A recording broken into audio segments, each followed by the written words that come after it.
some viewers who don't know what kilig means. Can you both explain your definition of what kilig means, starting with you, Paolo? It's so hard to explain what kilig is because it's uniquely Filipino. But it's like it's a mix of butterflies in your stomach when you. It's just a feeling. Okay. Actually, it's a feeling, a Filipino feeling. I'm not so sure also. Okay. Maybe during the show you understand. Yeah. When you watch your show, you'll understand what it means. Hopefully. Okay. Hopefully. I think it's Philippines time now because Philippines has a lot of talents to offer.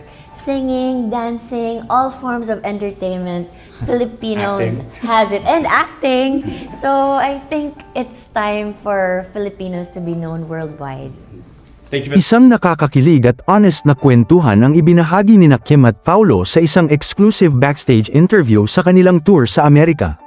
Sa gitna ng kanilang busy schedule, nakapanayam sila ng media kung saan direkta nilang sinagot ang tanong, ano nga ba ang kilig para sa inyo? Makikita sa kanilang mga ngiti at aura ang tunay na saya at excitement habang ibinabahagi ang kanilang experience sa tinaguriang Kim Pao Tour. Ayon kay Kim, ang kilig ay yung simpleng moments na hindi inaasahan pero nagbibigay ng genuine happiness. Samantalang si Paolo naman ay mas tahimik pero ramdam ang sincerity para sa kanya. Ang kilig ay yung natural connection na hindi pinipilit. Pero sa likod ng kanilang kasiyahan, inamin din ng dalawa na may halong kaba ang kanilang nararamdaman. Ito kasi ang kauna-unahan nilang tour na sila mismo ang pangunahing headliner.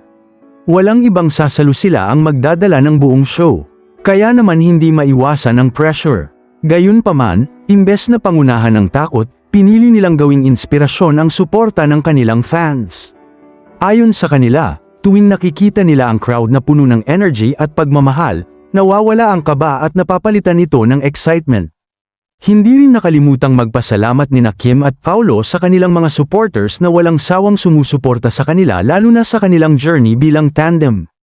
Para sa kanila, ang tagumpay ng kanilang tour ay hindi lang dahil sa kanila, kundi dahil sa fans na patuloy na naniniwala at sama-sama sa bawat hakbang nila.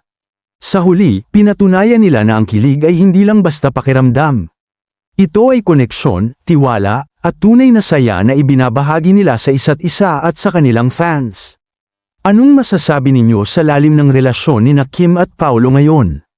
Magkomento sa ibaba at huwag kalimutang mag-subscribe for more videos at updates.